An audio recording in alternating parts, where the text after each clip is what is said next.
In a sad state of affairs, Ric Flair this week talked to TMZ and threatened legal action against WWE for not paying him over its usage of the term "the man" for Becky Lynch. He claimed at first he was cool with her using it. He likes Becky, but he was cool with her using it because he figured he would get paid for it. And when that didn't happen, he approached WWE about it. I guess he noticed his royalty check wasn't any higher than it normally would be. He expected it to be higher. So he talked to a WWE lawyer, and he felt that this lawyer blew him off and disrespected him. Flair had his lawyer then contact WWE. They blew him off as well. This would have been earlier this year. This is not a recent thing. This has apparently been going on since late last year, early this year. At that point, he went and talked to his good buddy Triple H. Did not make any headway with him. And he gave Triple H a heads up that, hey, I'm going to be filing the trademark myself to try to trademark this term. He's trying to trademark it specifically for pro wrestling usage. His argument is that he's been using the phrase for years, to be the man, you got to beat the man. And I guess the man is part of that. You know, he even titled his book years ago, To Be the Man. I've got it sitting right here in the bookcase behind me. The man is part of the phrase. He's referred to himself in his mind then as the man for decades, and so therefore he should have a trademark on the term. He admitted that his daughter, Charlotte, is mad at him over the situation, so clearly she is, I'm sure she's of the mindset, what are you doing to me here, Dad? He said when he was in the intensive care unit dying, his wife Wendy was the one person with him at his side throughout the entire ordeal. And now he just wants to make sure that she is well taken care of after he is gone. He says he knows the WWE loves him, the people there love him, but they obviously have lost respect for him to treat him in this way. He wants WWE to pay him for using the man. He should be laughed right out of court for that. This is, to me, as stupid as LeBron James trying to trademark Taco Tuesday, which another company already owns, by the way. You know, I understand that when Becky first started using the man, she was feuding with Flair's daughter on TV, and it absolutely was a play off Ric Flair saying, you know, to be the man, you got to beat the man for all those years. But people have been calling themselves the man for a lot longer than Ric Flair has. And what's weird is that it's not even like he ever used it as an actual nickname. To be the man, you gotta beat the man is not the same thing. He wasn't the man, Ric Flair. He was the Nature Boy. And he took that from Buddy Rogers. And his figure four, too. He didn't just take the name, he took Buddy's move. I mean, what's next? Tony Danza's gonna file suit against Sasha Banks for calling herself the boss? That would be every bit as ridiculous. That'd be pretty funny, actually. But I cannot ever remember a time where Flair used the man as a standalone nickname or on any merchandise. And I'm no trademark attorney. I'm not claiming to be. I'm not a lawyer. I'm not a trademark attorney. But I don't think he's got a leg to stand on. I don't see how he has a case here. And evidently, WWE feels the same way. I don't just feel this way. WWE does, because they're not giving him the time of day. They don't seem to take this very seriously at all. And if there's one thing about WWE and Jerry McDevitt and their little merry band of lawyers over there, they usually do pretty well in court. That's one thing I can say about that company. Whether they're in the wrong, if they're in the right, they've got a good team of lawyers there. And if this was something to sweat, and if this was something to worry about, this would have been put to bed a long time ago. So they don't seem too bothered by all this. You know, somebody in my Twitter replies brought up Diamond Dallas Page years ago suing Jay-Z for using the diamond cutter hand sign. That was different. That's not the same situation. DDP had copyrighted that diamond cutter symbol, that hand signal, years before Jay-Z started using it. And they ended up settling out of court for an undisclosed sum. So I don't know how much money he got out of it. Obviously, DDP got some money out of that. But that's not the same thing as this case here. You know, my 2 cents, this guy's financial problems have to be worse than anybody even realizes. I remember reading stories that pegged his monthly alimony payments to just two. He's got more than two, but two of his ex-wives, his monthly alimony payments totaled $22,000 a month. $22,000 a month. And who knows, it could be more than that by now. This was years ago.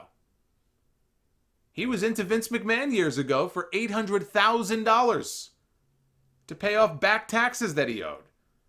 Vince McMahon, for all of his faults, he loaned $800,000. He told Flair, I wouldn't even loan $800,000 to one of my kids. And Flair promised to pay him back, and when he got his check for his retirement match against Shawn Michaels at WrestleMania 24, he handed the check right back to Vince. I mean, it reads like a laundry list of financial problems that this man has had over the years. That Grantland story that came out in 2011, which is still online, and you can still read it and access it, that story was a devastating portrait of the Ric Flair that you don't see on TV. I had no idea that while he was still wrestling for WWE, for example, in 2005, the government started seizing his earnings to pay more back taxes that he owed. This is when he was still active in wrestling in WWE. You don't even have to go back to 2005. You don't have to go back that far. Just this year in 2019, after he came out of heart surgery, the man almost died. He went through this horrible medical experience. He got hit by a $280,000 unpaid tax bill. You would think after all these years, this guy would have hired a good accountant. He could hire The Rock's accountant, Ira Goldberg. Make sure he pays his taxes on time. I don't like paying taxes either. But if I see that I'm missing a tax form, I start to freak out. And I make sure that it gets taken care of. And now I know I'm not making Ric Flair money. But how hard is this? The man is 70 years old.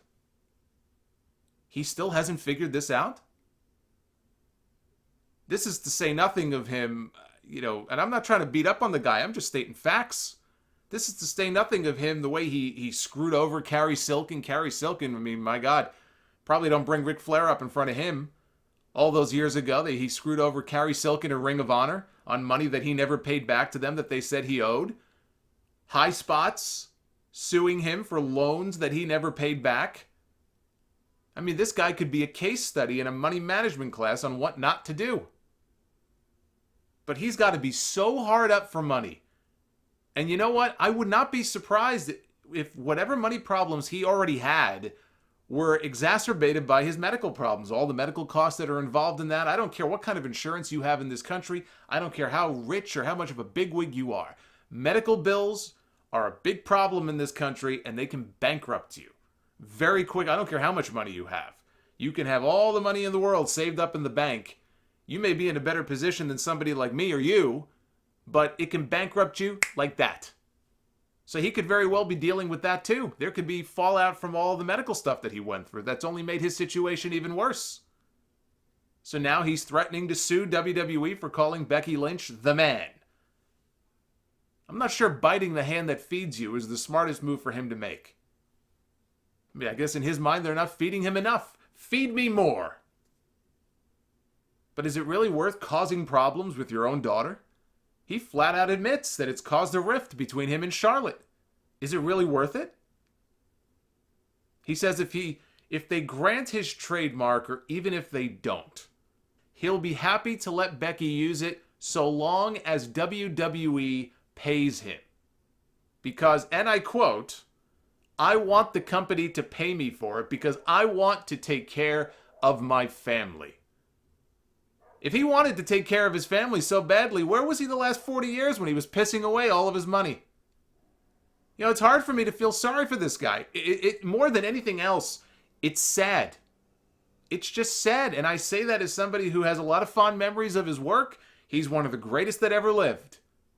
But 4 decades of spending money like it was going out of style and buying drinks for everybody at the bar like he was still 30 years old and not paying his taxes and being sued by contractors and people who claimed that they did work for him and he stiffed them.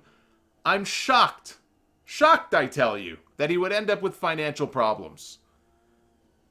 Is John Cena scheduled to be on that first SmackDown show on Fox? Because if so, have him beat Kofi for the title so he could get to number 17. And then in the second hour, he can drop it right back to Kofi. They would do something petty like that too. Personal responsibility is a big thing here. And I get, he felt like he's got to be Ric Flair. He lived like Ric Flair on camera, off camera.